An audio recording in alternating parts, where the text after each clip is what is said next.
Forget everything you think you know about Earth. Scattered across our blue planet are places that seem like they belong to another world entirely. Landscapes so surreal, they stretch the limits of human imagination, leaving even science at a loss for words. These are the kinds of places that make you question whether our planet is really as familiar as it seems. So, are you ready to begin this journey into the unknown? Let's start in Kazakhstan, where an otherworldly lake hides a secret beneath its surface. This is Lake Kaindy, better known as the Sunken Forest. It was born in 1911 after a massive limestone landslide created a deep basin. So deep, it reaches down nearly 400 meters in some spots. But it's not just the lake's origin that stuns people, it's what lies beneath. Towering tree trunks rise eerily from the crystal clear water, preserved for over a century without rotting. These submerged giants are still very much alive in their own way, hosting algae and aquatic plants that continue to thrive, creating an ever-growing underwater forest. Getting here isn't easy. Lake Kaindy sits more than 1,800 meters above sea level, tucked deep within a remote mountain range, far from any major city. But those who make the journey are rewarded with a view unlike anything else on Earth. The lake's waters shift in color, from luminous blue to vibrant green, depending on the mineral content. And thanks to the remarkable clarity of the water, you can see straight down to the drowned forest below. It's like stepping into a dream, or a planet that doesn't belong to our solar system. Lake Kaindy is proof that when nature writes its own story, the results can be more stunning and more mysterious than anything we could ever imagine. The 12 Apostles, where the ocean carves its own monuments. Along the windswept Great Ocean Road in southern Australia, the land suddenly gives way to something majestic. Towering limestone pillars rising from the sea. They're called the 12 Apostles, and though their names suggest a dozen, there were never 12. Once 9 stood. Today only 8 remain. One fell to the waves in 2005. But these aren't just rocks. They're monuments to time.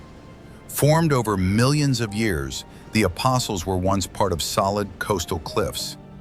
But relentless erosion, first carving out caves, then arches, then freestanding pillars, has left these giants standing alone.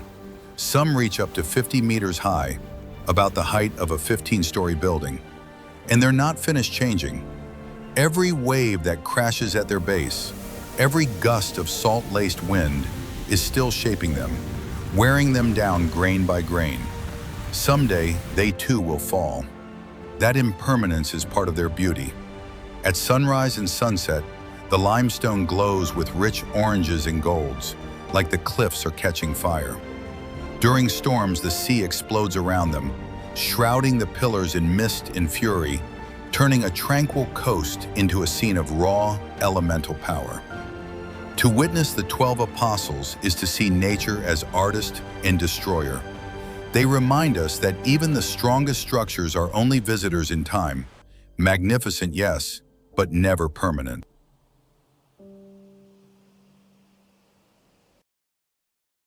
Mount Erebus, the frozen volcano that breathes fire. Deep in the icy wilderness of Antarctica, rising from a frozen continent where almost nothing moves, stands one of the most mysterious volcanoes on Earth. Mount Erebus, the southernmost active volcano on the planet. Near its summit, something astonishing happens. Columns of ice, towering like sentinels, rise from the snow-covered ground. These icy formations are created when superheated gases from deep within the volcano escape through cracks in the ice sheet. As they hit the bitterly cold air, the gases freeze instantly, forming spectacular frozen chimneys that glow in shades of electric blue when sunlight pierces through. But Erebus is more than just an icy sculpture garden. Within the cracks and caves of these formations, scientists have discovered something extraordinary: extremophile microbes, tiny organisms that survive in an environment of brutal cold, no sunlight, and toxic gases. These life forms might offer clues about how life could exist on Mars, or on the icy moons of Jupiter and Saturn. Reaching Erebus, though, is a challenge in itself. The harsh climate, constant danger from eruptions, and treacherous terrain make scientific expeditions here incredibly rare and incredibly risky. But those who do make it say it's like stepping into another world. Here, where the fire of Earth's core meets the deepest cold imaginable, the line between life and lifelessness blurs. It's not just science, it's surreal, and it's unlike anything else on Earth.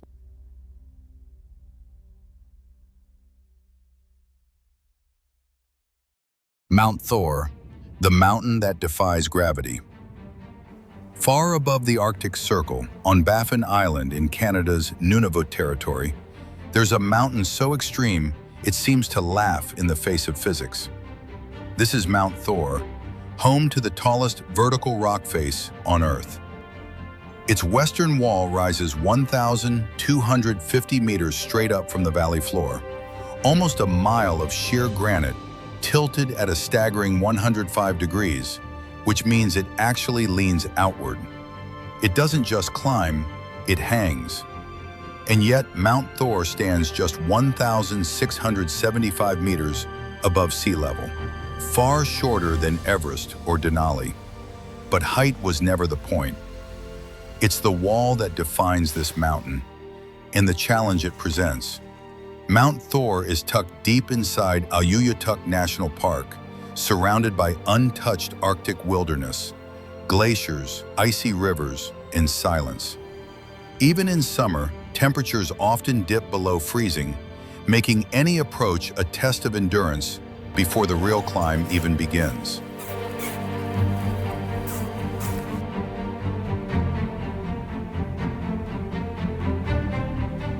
Since the first successful ascent in 1985, only a handful of climbers have reached the top. Those who do often face brutal winds, razor-sharp rock, and mental exhaustion. It's not just a climb, it's a trial. Mount Thor is more than just a mountain. It's a symbol of human persistence, of the raw power of nature, and of the invisible line between what seems impossible and what actually is.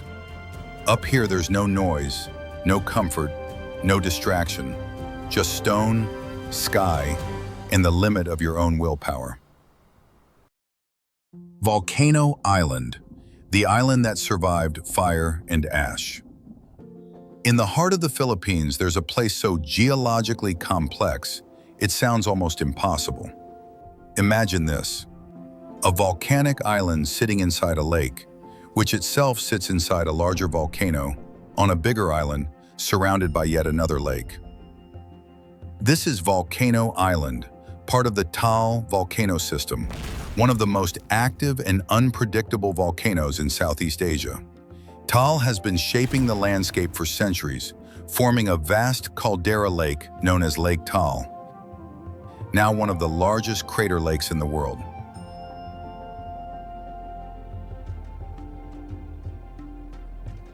Nestled near the lake's western edge is Volcano Island, its own miniature volcano with its own story of survival.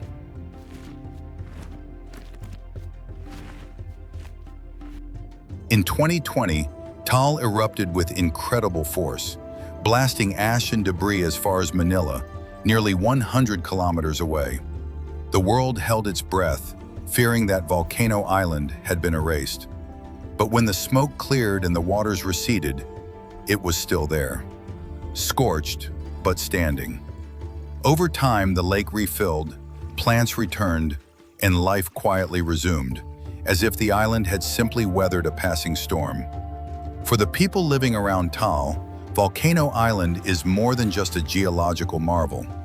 It's a sacred place, woven deeply into local folklore. Legends speak of spirits and gods who dwell within the volcano, powerful forces that can destroy, but also protect.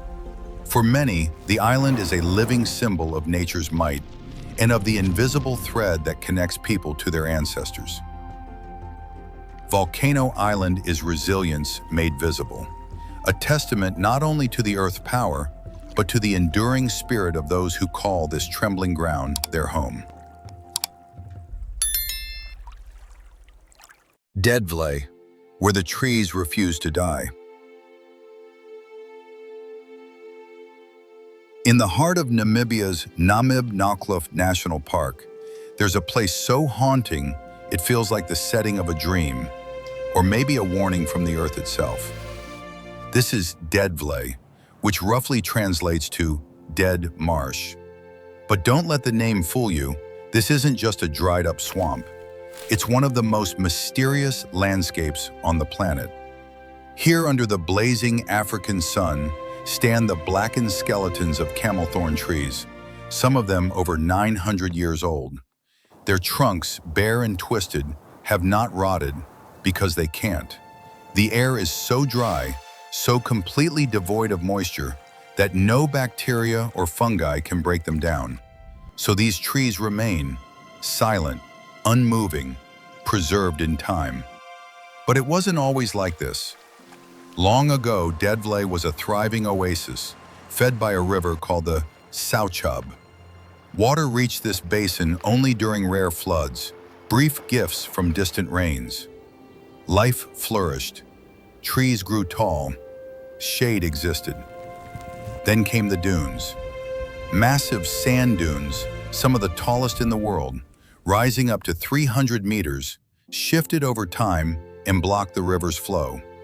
The land dried, the trees died, and what was once a living oasis became a fossilized memory. Today the landscape is almost otherworldly. The ground is white and cracked, the trees are charcoal black, and surrounding it all, the towering red dunes, painted by millennia of oxidized iron, burn against the blue sky. It's a place of silence and contrast, of beauty born from desolation. Standing in Deadvlei feels like standing outside of time itself. Nothing moves, nothing decays, and everything tells the story of what once was, and what still refuses to let go. Danxia, where the mountains wear color like a dream. In a country as vast and diverse as China, few places feel as unreal or as breathtaking as the Danxia landform in Gansu province. They call it the Rainbow Mountains, and one look tells you why. The hills stretch across the horizon in waves of red, orange, yellow, and green, as if someone painted fire across stone. These colors aren't painted though. They're natural, formed over millions of years through geological layering and iron oxide oxidation inside sandstone. But even with all we know, there's still a sense of mystery. Why do these colors shine so vividly? Why here and not anywhere else? The hues shift with the light, blazing in the morning sun, softening under mist, and glowing gold and crimson at sunset. On foggy days, the peaks seem to float above the clouds like something from a myth. And in a way, they are. The shapes themselves are just as strange. Sharp peaks, deep canyons, smooth ridges, all carved by time, wind, and water in patterns that look impossibly deliberate. For most of history, this land was hidden, too remote, too wild. Only recently, with new roads and infrastructure, have travelers begun to experience the full majesty of Danxia's painted hills. But even now, when you stand there, surrounded by color and silence, you feel like you're in a world where nature and legend are the same thing. A place where the earth doesn't just exist, it performs. Giant's Causeway, a puzzle of stone and legend. If you ever find yourself on the rugged coast of Northern Ireland, there's one place that seems to defy logic and geology all at once: the Giant's Causeway. At first glance, it looks man-made, like someone carefully placed 40,000 basalt columns in tight formation, building a stone highway that disappears into the Atlantic Ocean. These columns are mostly hexagonal, forming natural steps that feel too perfectly shaped, too mathematical, to be the work of random lava flows. And yet, that's exactly how they were formed.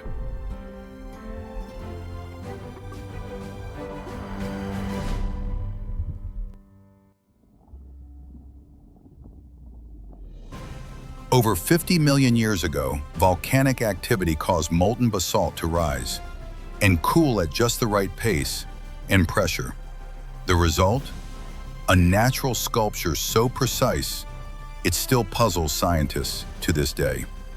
Some of the columns can even change color depending on the angle of sunlight, shifting from dark gray to glowing orange at dusk. It's otherworldly. But for the people of Ireland, this place holds more than scientific wonder.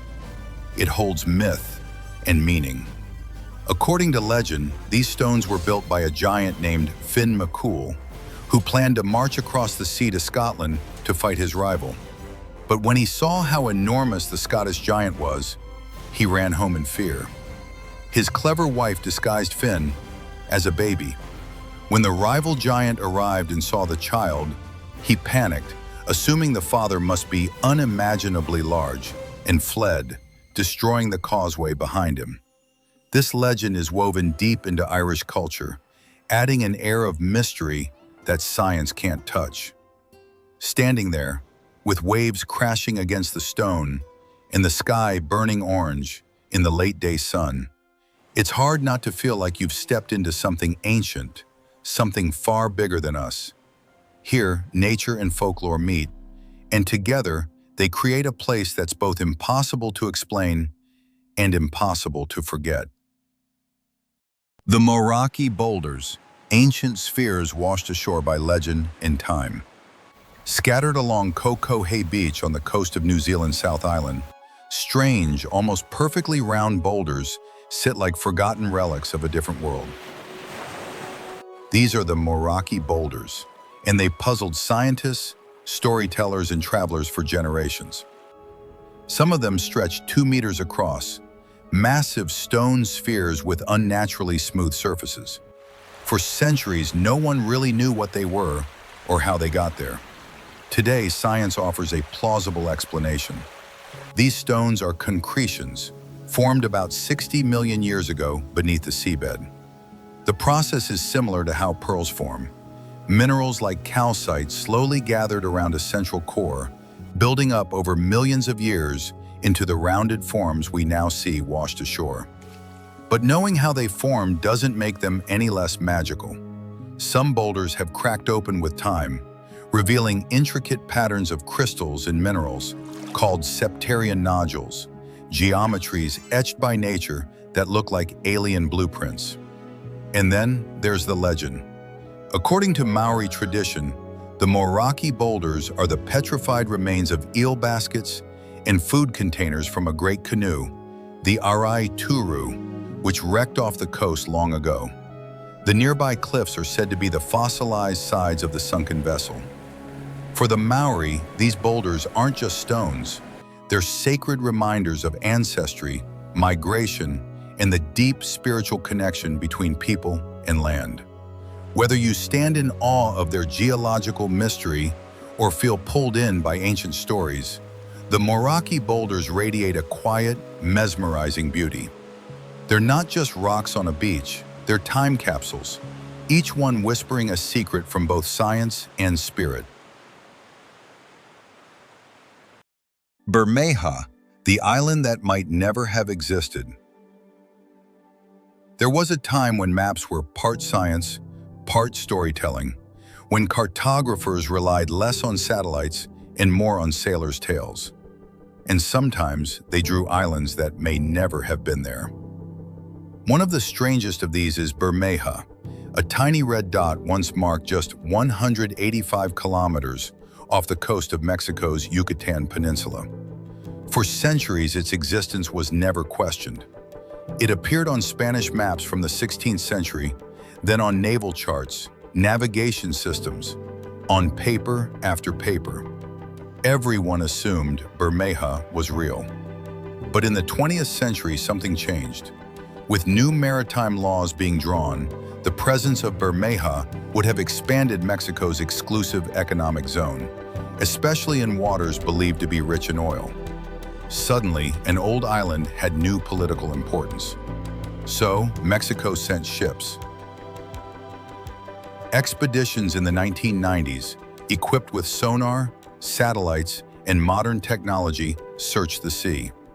They found nothing. No land, no reef, not even a shadow. So what happened? Some believe the island eroded over time or sank beneath rising seas. Others say Bermeja was never real to begin with, just a mapping error that lived too long. But then there's the darker theory that the island was destroyed intentionally, perhaps even by a foreign power, to shrink Mexico's territorial claim. A wild idea with no evidence, but it lingers. To this day, Bermeja remains a ghost, a mystery in the world of cartography. An island that exists only in ink, on maps that trusted sailors more than science. And maybe that's what makes it unforgettable. Mount Roraima, a sacred fortress above the rainforest. At the border where Venezuela, Brazil, and Guyana meet, a mountain rises straight out of the tropical jungle, like a lost fragment of another world. This is Mount Roraima, a flat-topped giant standing over 2,800 meters tall, isolated, silent, and ancient beyond imagination. Roraima is part of the Guiana Shield, one of the oldest geological formations on Earth.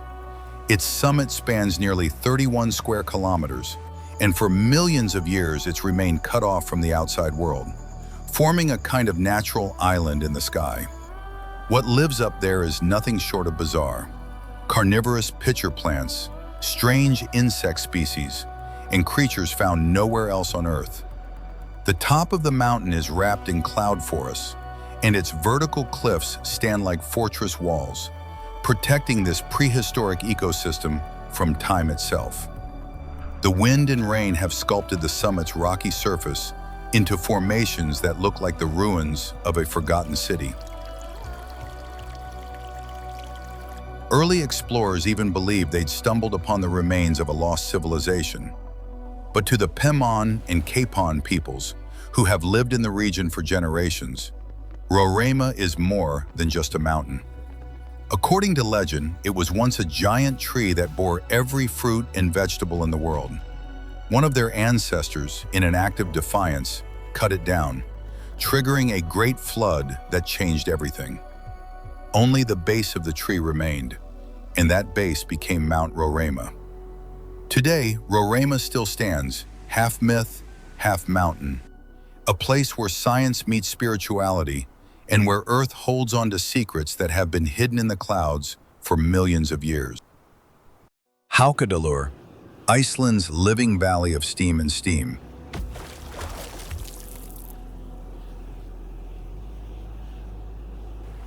In the land of fire and ice, few places capture both forces at once, like Haukadalur, a geothermal valley tucked inside Iceland's famous Golden Circle. Here the Earth doesn't just sit still, it bubbles, hisses, and breathes. Steam pours from cracks in the ground, boiling mud pits gurgle, and geysers, those unpredictable fountains of water and steam, erupt with wild beauty.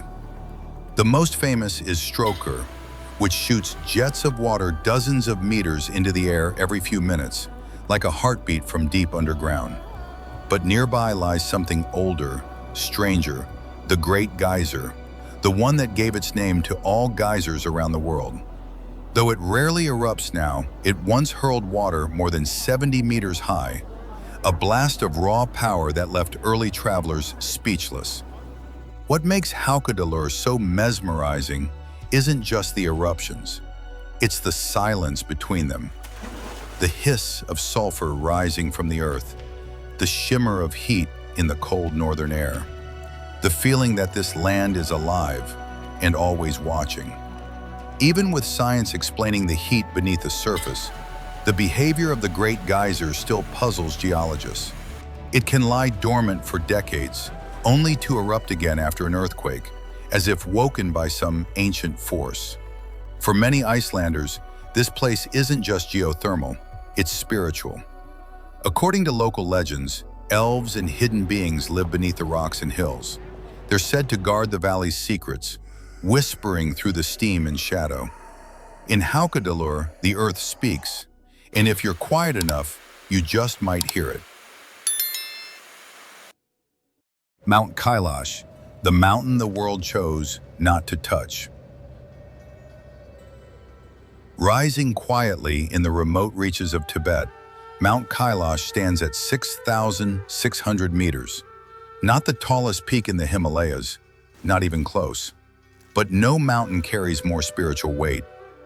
With its near-perfect pyramidal shape and lonely position, Kailash is considered the center of the spiritual universe by followers of Hinduism, Buddhism, Jainism, and the ancient Tibetan religion of Bon. It's said to be the source of 4 of Asia's great rivers, the Indus, the Sutlej, and tributaries of both the Ganges and the Brahmaputra.